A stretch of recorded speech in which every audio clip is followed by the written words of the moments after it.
यह कहानी है दो मेढकों की, जिसमें एक पतला था और दूसरा मोटा। दोनों जंगल के एक छोटे से तालाब में साथ रहा करते थे। बचपन के दोस्त थे दोनों, साथ में ही खेलते कूदते बड़े हुए थे।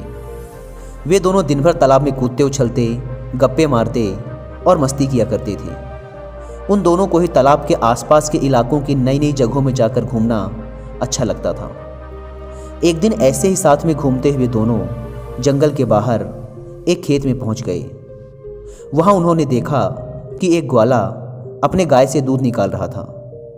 उन्होंने कभी भी किसी को ऐसे दूध निकालते हुए नहीं देखा था। ग्वाले ने दूध निकालकर एक बाल्टी में भरकर रख दिया।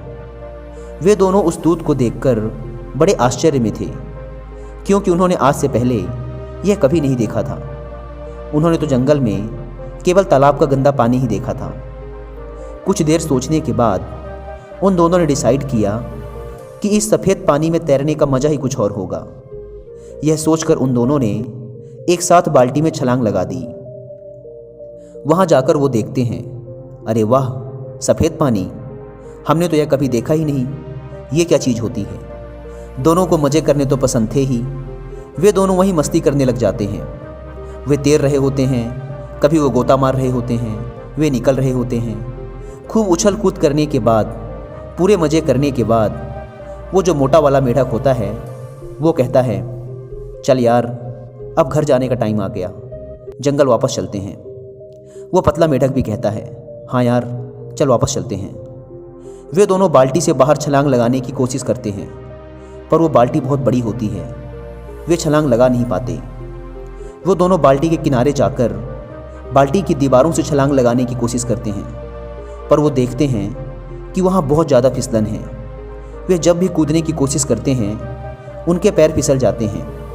उन्होंने लगातार कई बार प्रयास किया, कभी बाल्टी के बीच से तो कभी बाल्टी के किनारे उनकी दीवारों के सहारे कूदने का, लेकिन दूध की चिकनाहट और उसकी फिसलन की वजह से वे बाल्टी से बाहर नहीं निकल पा रहे थे। अब जो वो पतला वाला मेढक होता है वो मोटे मेढक को बोलता है, भाई देख, निकलना तो है हमें इस बाल्टी से बाहर, इसलिए हमें कोशिश तो करती रहनी पड़ेगी। पर हमने बहुत बार कोशिश करके देख ली, इसलिए मुझे लगता है हम खुद तो इस बाल्टी से बाहर नहीं निकल पाएंगे, क्योंकि यहाँ बहुत ज़्यादा फिसलन है। तो हम क्या करते हैं, हम तैरते रहते हैं। अगर हम तैरते रहेंगे तो कोई ना कोई आकर हमें बाल्टी से बाहर निकाल ही देगा। मोटा मेढक उस पतले मेढक की बात मान लेता है और दोनों तैरते रहते हैं। 1 घंटा, 2 घंटे, 3 घंटे हो गए, वो तैरते रहते हैं। कोई आकर उन्हें बाल्टी से बाहर नहीं निकालता। अब जो मोटा मेढक होता है वो तैरते तैरते थक जाता है। वो कहता है, भाई, अब मैं और पैर नहीं चला पाऊँगा। कई घंटों से तैरते तैरते मैं थक चुका हूँ। वो पतला मेढक कहता है, भाई देख, अगर तू पैर चलाना बंद कर देगा तो तू डूब जाएगा और कुछ देर में सांसें रुक जाएंगी और तू मर जाएगा। अपन को मरना नहीं है भाई, तू पैर चलाता रहे। वो मोटा मेढक थोड़ी देर तक पैर और चलाता है, फिर कहता है, भाई देख, हमने बहुत साथ दिया एक दूसरे का। हम दोनों बचपन के दोस्त हैं, आपस में बहुत मस्ती की, हंसी ठिठोली की, हमेशा साथ रहे। लेकिन मुझे लगता है कि आज ये सब खत्म होने वाला है। आज हो सकता है कि ये मेरी ज़िंदगी का आखिरी दिन हो। मैं और मेहनत नहीं कर सकता, मैं और पैर नहीं चला सकता, और अब शायद मैं डूबकर मर जाऊंगा। और उस पतले मेढक की आंखों के सामने उसका वह बचपन का दोस्त डूबकर मर जाता है। यह सब देखकर वह पतला मेढक और ज़्यादा तेज़ी से पैर चलाने लगता है। उसके अंदर आग लग जाती है कि अब कैसे भी करके मुझे इस बाल्टी से बाहर निकलना ही है। मुझे हार नहीं माननी। अगर मैंने भी हार मान ली तो मैं भी मर जाऊंगा। उसकी आंखों से आंसू निकल रहे हैं, पर वो और तेज पैर चलाता जा रहा है। लेकिन जैसा कि हम सब जानते हैं कि अगर थोड़ी देर तक दूध को चलाया जाए तो उसमें से मक्खन बाहर आने लग जाता है। और बिल्कुल ऐसा ही हुआ, क्योंकि बहुत घंटों से वो दोनों मेढक उस दूध में पैर चला रहे होते हैं, इसलिए उस दूध से मक्खन बाहर आने लग जाता है। साथ ही कुछ घंटों से रखे रहने की वजह से दूध कुछ जमने भी लगता है, दही जैसा शेप लेने लग जाता है। दूध के जमने और मक्खन के बाहर आ जाने से मेढक देखता है कि दूध थोड़ा गाढ़ा सा हो गया है। अब वह पहले जैसा चिपचिपा नहीं रहा। वह उस मक्खन के ऊपर बैठकर पूरे जोरों से एक छलांग मारता है और वो बाल्टी के बाहर आ जाता है।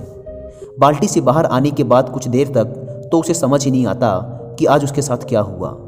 उसका सबसे अजीज दोस्त, उसका बचपन का यार आज उसकी ही आंखों के सामने डूबकर मर गया था। और उसकी मौत क्यों हुई? क्योंकि उसने हार मान ली। अगर वो भी थोड़ी देर तक और पैर चलाता रहता, हार ना मानता, तो आज वो भी जिंदा होता, तो आज वो भी बाहर आ जाता। दोस्तों, इससे पहले कि हम कहानी में आगे बढ़ें, मैं आपके साथ कुछ शेयर करना चाहूँगा। नेवर गिव अप एटीट्यूड, कभी हार ना मानने की आदत, यह कोई ऐसी आदत नहीं है जिसे कोई इंसान अपने साथ लेके पैदा होता है, बल्कि यह तो हमारी मेंटल टफनेस पर डिपेंड करता है, जिसे हम टाइम के साथ डेवलप कर सकते हैं, बहुत से चैलेंजेस फेस करके। लेकिन जैसा कि मैं हमेशा बोलता हूँ, कोई भी चीज़ एकदम से नहीं होती। उसके लिए पहले हमें अपना माइंडसेट डेवलप करना पड़ता है, और माइंडसेट डेवलप करने का सबसे बेस्ट तरीका होता है उस फील्ड की किताबें पढ़ना। अगर आप भी अपने अंदर never give up attitude build up करना चाहते हैं, तो मैं आपको कुकू एफएम पर कुछ ऑडियो बुक रिकमेंड करना चाहूँगा। पहली ऑडियो बुक है द अचीवमेंट हैबिट। एक दूसरी ऑडियो बुक है conceive it, believe it, achieve it by Napoleon Hill. एक बहुत ही शानदार बुक है। और एक तीसरी ऑडियो बुक है जिसे अभी इसी वीक मैंने भी कुकू एफएम पर सुना है, मुझे बहुत पसंद आई और मैं इसे आपको स्ट्रांगली रिकमेंड करना चाहूँगा। वो है success through a positive mental attitude. ये ऑडियो बुक आपको सिखाएगी कि अपनी पॉजिटिव थिंकिंग के दम पर इंसान कुछ भी अचीव कर सकता है। कुकू एफएम इंडिया का one of the best audio listening platform है, जहाँ पर आप किसी भी लैंग्वेज में ऑडियो बुक सुन सकते हैं। कुकू एफएम के पूरे 1 साल का सब्सक्रिप्शन 399 रुपीज़ का है, लेकिन पहले 250 लोग जो डिस्क्रिप्शन और पिंड कमेंट पर दी गई लिंक से इस ऐप को डाउनलोड करके उसमें हमारा कूपन कोड WI50 यूज़ करेंगे, तो उन्हें यह पूरे 1 साल का सब्सक्रिप्शन सिर्फ 199 रुपीज़ में मिल जाएगा। लिंक डिस्क्रिप्शन और फर्स्ट कमेंट पर दी हुई हैं, जाकर डाउनलोड करें। दोस्तों, अब हम अपनी कहानी पर वापस लौटते हैं। वो पतला मेढक बाहर निकलने के बाद जंगल जाता है। जंगल में जाने के कुछ दिनों के बाद वह मेढक एक लेडी मेढक के साथ शादी कर लेता है। शादी के बाद उसके बच्चे होते हैं। वह अपने बच्चों का नाम अपने उस मोटे दोस्त के नाम पे रखता है और अपने बच्चों को रोज़ शाम को वह पतला मेढक यही कहानी सुनाता है कि मेरा एक मोटा दोस्त हुआ करता था, जिसके साथ मैं पूरे जंगल में घूमा करता था। हम सुबह से शाम तक खेला करते थे। एक दिन हम दोनों एक बाल्टी में गिर गए जिसमें दूध था, और मेरा जो दोस्त था उसने हार मान ली। क्योंकि उसने हार मान ली, इसलिए वो मारा गया। मैं तुम बच्चों को भी यही सिखाना चाहता हूँ कि ज़िंदगी में चाहे कुछ भी हो जाए, लेकिन कभी हार मत मानना। अगर तुम लोगों ने हार मान ली, तो तुम्हारा भी वही हश्र होगा जो मेरे दोस्त का हुआ। दोस्तों, इस कहानी से हम सीख सकते हैं कि दूध का दही जरूर बनेगा, लेकिन उसमें वक्त लगता है, और अगर हमने वक्त से पहले हार मान ली, तो हमारा भी वही हाल हो सकता है। हो सकता है हमें ज़िंदगी में अभी तक वो सब ना मिला हो जो हम चाहते हैं, लेकिन लाइफ में मिलता उन्हें ही है जो कभी हार नहीं मानते। ये भी हो सकता है कि हमें वो सब ना मिले जिसे हम हासिल करना चाहते हैं, लेकिन हमसे ये सुकून कौन छीन पाएगा कि हमने उस चीज़ को पाने के लिए आखिरी दम तक प्रयास किया। एक बात हमेशा याद रखना दोस्तों, हम हारते तब नहीं जब लोग हमसे कहते हैं कि तू हार गया, बल्कि हम हार तब जाते हैं जब हम खुद हार मान लेते हैं।